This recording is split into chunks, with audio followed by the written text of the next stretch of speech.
मैं विनोद कुमार सिंह, हिंदी विभाग, TS college Hisua, Nawada, Magadh विश्वविद्यालय की ओर से हिंदी साहित्य के इतिहास पर जो लगातार बातचीत चल रही थी, उसमें कल आप सब जानते हैं पावन पुनीत अवसर था कृष्ण जन्माष्टमी, और इसी दौर में इत्तफाकन कृष्ण पर चर्चा, कृष्ण को लेकर सुर साहित्य, सुर सरिता और सुर लहरी जैसी किताबों की चर्चा परिचर्चा करते हुए आनंदित हो रहे हैं हम सब।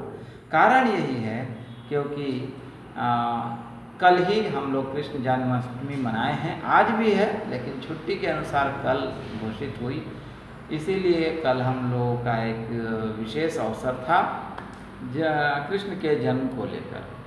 तो हम लोग परसों की क्लासेस में, जो इससे पहले परसों की क्लास हुई है, उसमें हम लोग कृष्ण के जन्म पर क्या विडंबना थी, क्या समन्वय था, इस पर हम लोग बातचीत कर चुके हैं। आज हम लोग बात करते हैं कृष्ण के सखा भाव पर। आप जानते हैं कि कृष्ण साख्य भाव के व्यक्ति थे, या कहें ईश्वर हैं, इंसान हैं जो ईश्वर रूपी हैं। कुल मिला के साख्य भावों में बहुत ज़्यादा है। कैसे?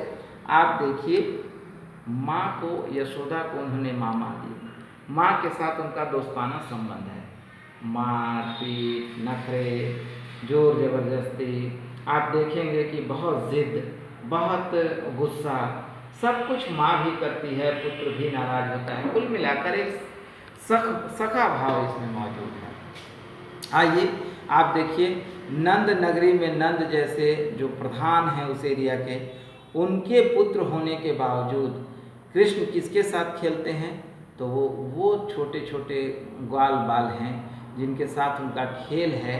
और खेल में नोक झोंक है। गेंद का परिदृश्य जब सूरदास सुर साहित्य में लिखते हैं तो आप देखिए कितना विडंबना और कितनी बड़ी रचना है वो, कि जब वो कहते हैं कि कैसे कृष्ण आखिर बाल लीला करते हैं, और अंत में वो तालाब में कि नहीं, तुम गेंद मारे हो इसलिए तुम्हें अंदर जाना पड़ेगा।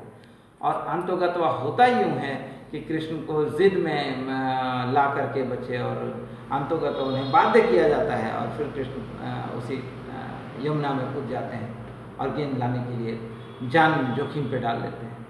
तो ये जो साख्य भाव है, ये साख्य भाव ईश्वर रूपी कृष्ण जो इंसान के रूप में धरा पर प्रकट हुए हैं, ये एक बहुत बड़ा भाव है। और इस भाव में आप देखेंगे कि कृष्ण बिल्कुल अलग हैं, राम से थोड़ा अलग रूप है, सगुण के दोनों हैं।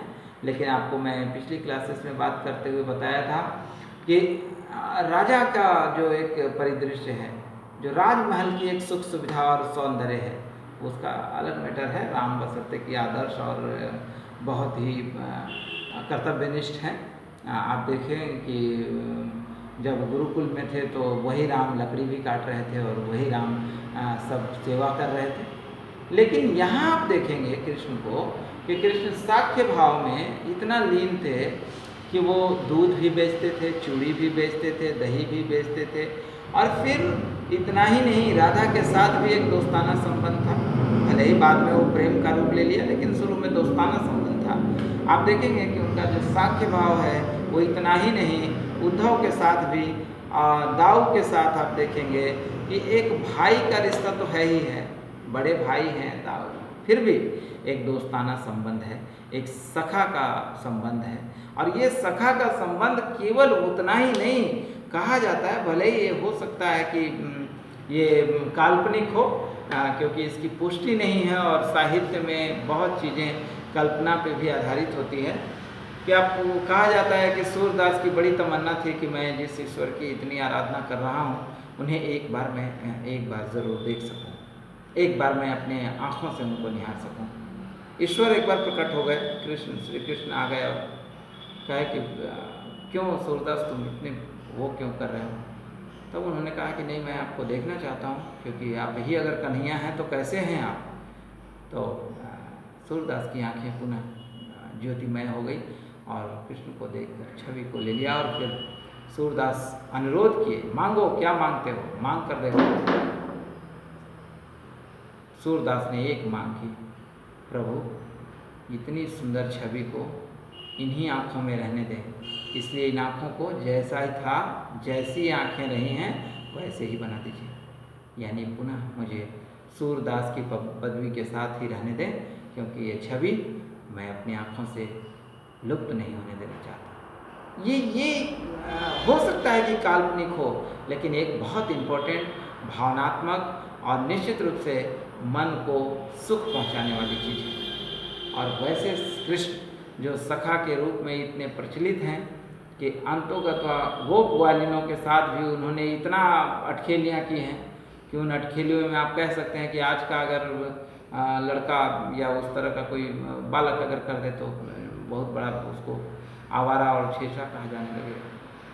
कृष्ण क्या ये रूप निश्चित रूप से चुटकीला है, और चुटकीला जिसे हम कहते हैं कि एक प्रेम भी है, एक उत्साह भी है, और थोड़ा सा डाउन करने की पद्धति, यानी उसको नीचे दिखाने की पद्धति है कि तुम हमसे नीचे इस स्तर पे हो।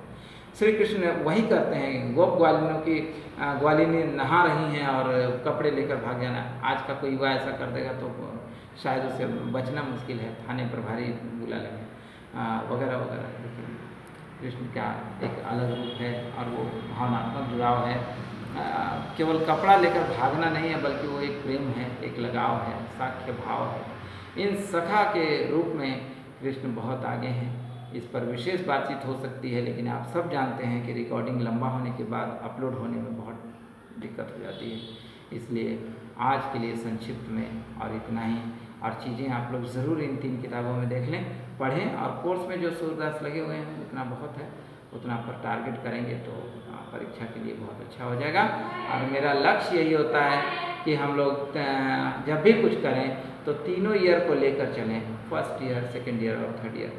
कुल मिलाकर ये है कि प्रथम पाठ, द्वितीय पाठ और तृतीय पाठ, इन तीनों को टैकल कर सकें, तीनों को कैच कर सकें और बच्चे इसका लाभ उठा सकें, ये लगभग हमारी मंशा होती है। आज के लिए इतना ही। बहुत बहुत धन्यवाद, बहुत बहुत धन्यवाद। आज जन्माष्टमी है, आप सबको इसकी बहुत बहुत शुभकामनाएँ।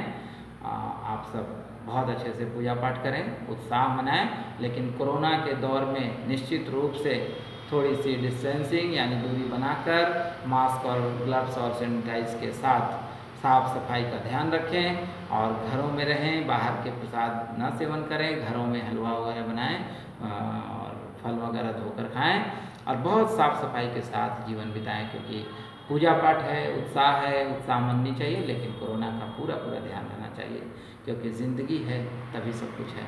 आज के लिए इतना ही। बहुत बहुत धन्यवाद। नमस्कार।